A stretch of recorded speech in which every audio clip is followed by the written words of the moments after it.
Hi, I'm Ariel. You're watching She Wants the Diction, and today I'm going to be reviewing / discussing the graphic novel What We Don't Talk About by Charlot Kristensen. So if you guys are regular watchers of my channel, you will know that I don't typically do a whole lot of individual book reviews, and I haven't really done one for a really long time now. And what kind of prompted me to want to make this review, I went on to the Storygraph, which is what I'm using to track my reading now, and went to go rate it and write a review and everything.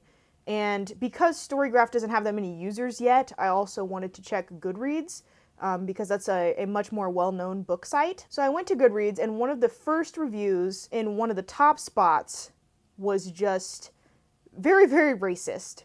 And I'm not going to go into details, I'm not going to describe the review, I'm not going to give it my energy, essentially. And you could probably easily go and find it if you're really looking for it and really want to know. But essentially I was like, okay, I could waste my time being mad about this racist review, or I could make a positive review of my own. And I noticed that there were no reviews of this book, like just this book by itself, on YouTube yet. So I was like, what if I could just be the first video result? Like, I could be the first review that comes up, an Own Voices review. A black girl, that's me, I'm mixed, reviewing this book that is essentially about a interracial relationship and kind of some dynamics and conflicts that happen in an interracial relationship.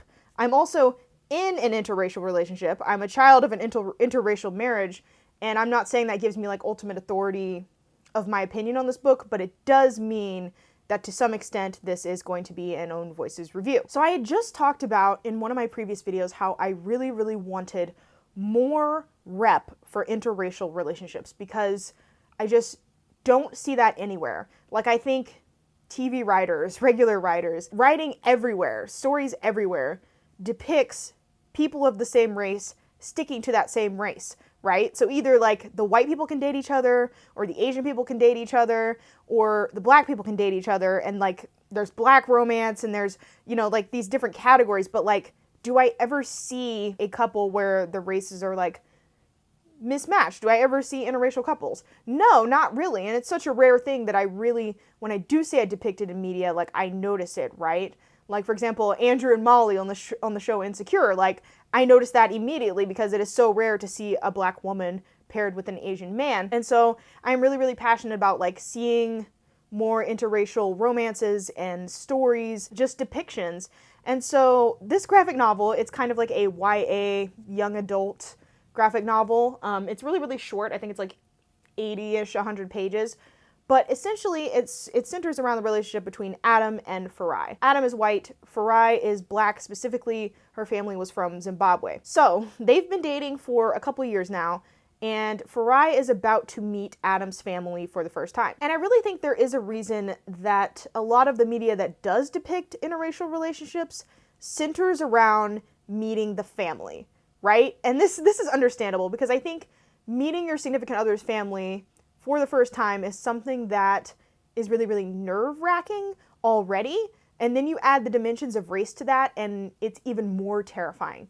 Because like, I know for me personally, it's like meeting my white partner's family, I'm like, you know, do they know I'm black? Are we going to vibe culturally? Are they going to say microaggressions? Like, are they gonna have some sort of problem with me? Are they gonna be caught off guard and like I'm gonna notice and like it's gonna be awkward? You know, like you have all these questions in your mind before you're going to meet them. And so I think that's why we get, you know, the little media that we do get is centered around meeting the parents. Guess who's coming to dinner? You know, the classic. Or Get Out, which is an example of, you know, meeting the parents gone very wrong. Like, worst case scenario, right? And so this, I feel like, is really similar in that it is a story that centers around this one event that is meeting the parents. So something I really liked about this book was that the microaggressions that Farai experiences from Adam's mom in particular, obviously it is toned up for the purposes of the book. Like, it's really over the top. And I'm not saying, like, none of this would ever happen and, like, no white racist person would ever say this like to her face. I'm just saying, I think for the purposes of this book, the author like really blew it up so that Adam's mom is like very clearly the villain. She is very clearly making these very racist blanket statements on purpose. And we kind of see that Adam in these situations he's very uncomfortable. Like, there's a reason he didn't want Farai to meet his mom, right? Like, he is very aware that she is racist, and he's just constantly, like, trying to change the subject,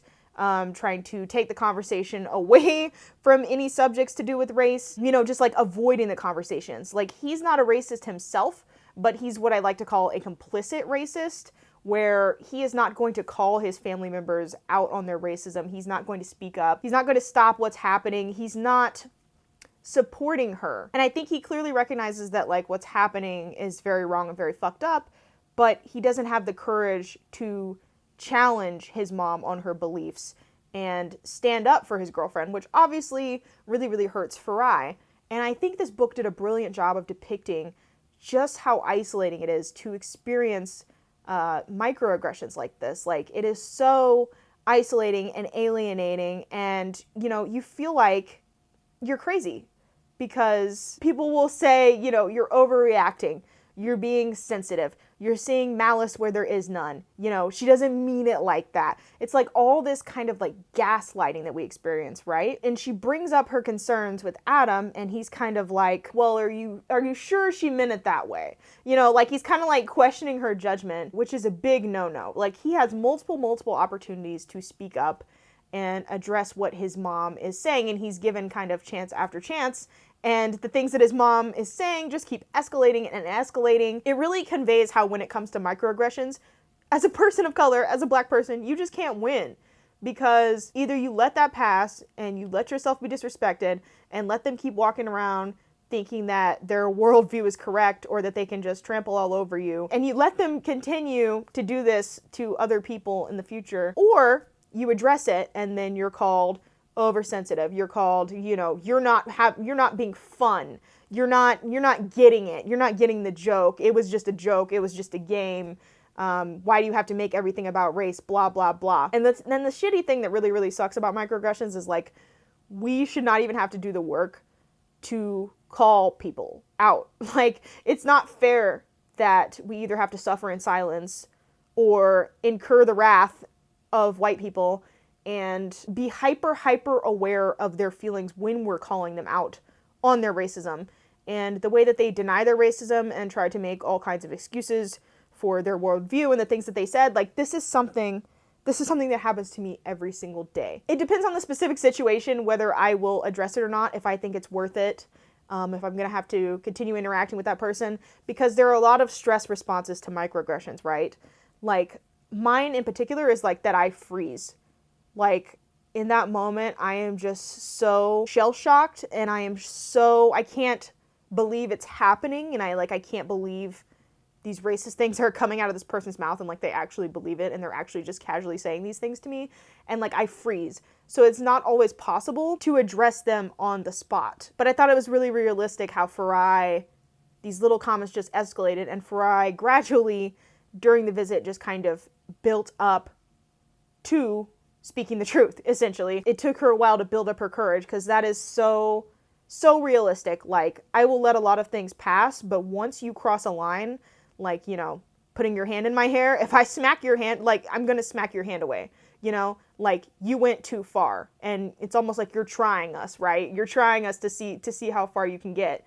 And Adam's mother is just purposely cruel, and it's really elevated, but I think for the purposes of this story, for the audience that she is writing for, a YA audience, it was really clear that she wanted to make sure Adam's mom's racism was very, very obvious and undeniable. But the way that Adam's mom gaslit Farai, and also the way that Adam was not willing to stand up to racism, like he was a complicit racist, was just so realistic. I liked seeing Farai's growth throughout the story, even though it was heartbreaking. And I really, really liked Farai and Adam's relationship. Like, I wanted to see more of them.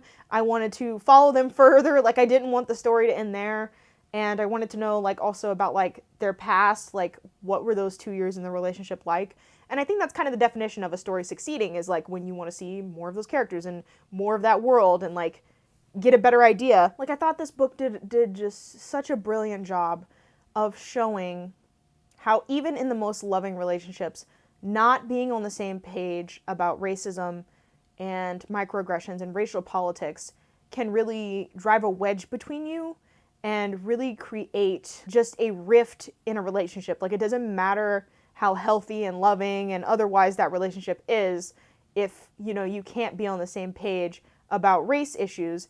And I think that's really, really important for interracial relationships. Like, you need to have a partner that supports you and will speak up when something happens, especially when they're the partner that carries more privilege in the relationship, kind of like Adam does because he's a white man. I'm not going to spoil the ending per se, but I will say that I think Farai, in the end, makes the right choice. I really think if you're a person that has a problem with a lot of like messy black girl protagonists, kind of like people were complaining about the protagonist of Queenie, the protagonist of Luster. I really don't have a problem with those types of characters. I think that black girl characters are allowed to have the full range of expression, and sort of saying that black girl characters that are messy or disrespectful to the race, I don't like them, you know, they're misrepresenting us, this and that. It's like, those are own voices works, and like, I like messy black girls. Like, not every single black girl is going to be put together and super strong and like a super professional and like all this fucking stuff. Like, not every character has to be like a paragon of the race.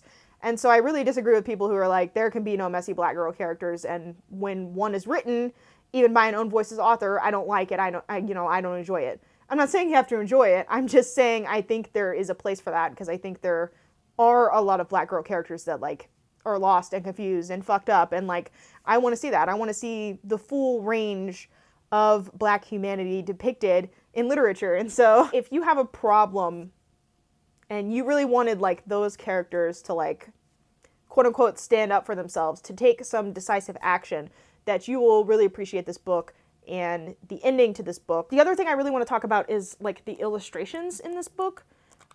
Because I absolutely loved the illustrations. Particularly, I love how Farai is drawn. Like, her hair is very big and curly. Like, she's got wide eyes, wide nose, you know, wide lips. This right here is probably some of my favorite pages. Hopefully you can see it, but just like seeing on the page the intimacy between Farai and Adam was really, really sweet. Like, I just don't see a lot of depictions of, you know, interracial couples like doing regular couple shit and like, you know, being affectionate with each other. And I just thought, you know, seeing Farai, who's, you know, very curvy, has this like big curly hair, wears these bright colorful clothes, like with this skinny white boy, I just like, I love seeing that on the page. I don't often see like illustrations or depictions of relationships that like I can relate to, and I was like, oh my gosh, this is so fucking cute. Like, I just thought Farai was illustrated with such love and care, and it was really, really obvious in this. And I also feel like there may be some class commentary, because just in the way that Adam dresses, like, I feel like he's like wearing dress shoes throughout this, and also like his mom's house is pretty big compared to the little that we see of Farai's bedroom. I feel like there might also have been like a class difference. Really, the only thing I'm going to complain about, and this isn't even really a complaint, this is like a nitpick, but occasionally, like, I feel like the grammar was missing like some punctuation marks. Like, there just like wouldn't be a period, and like you can understand what they're saying, but like, I'm just a stickler for grammar, so I did notice that, and I did wish that it had been fixed. But all in all, like, that's a really, really small complaint. And overall, I really, really loved this, even though this does kind of center around the cliche interracial relationship subject, which is, you know, meeting the parents for the first time. I think even those representations, especially for a young adult audience, are like missing. They're not there, and this perfectly fills that niche. I think it has a positive message of self-love, and that's a really important thing, especially to impart to kids of color. Also, just self-respect, respecting yourself, know what you're worth in a relationship, and kind of what happens when there's too much of a culture clash, you know, and there's too many, you're not on the same page about race. So I think I'm gonna go back to my old rating system of yay, nay, or meh. And this one would definitely be a yay for me. Like, I highly recommend checking this out if anything that I've talked about sounds interesting. It's published by Avery Hill Publishing, I believe.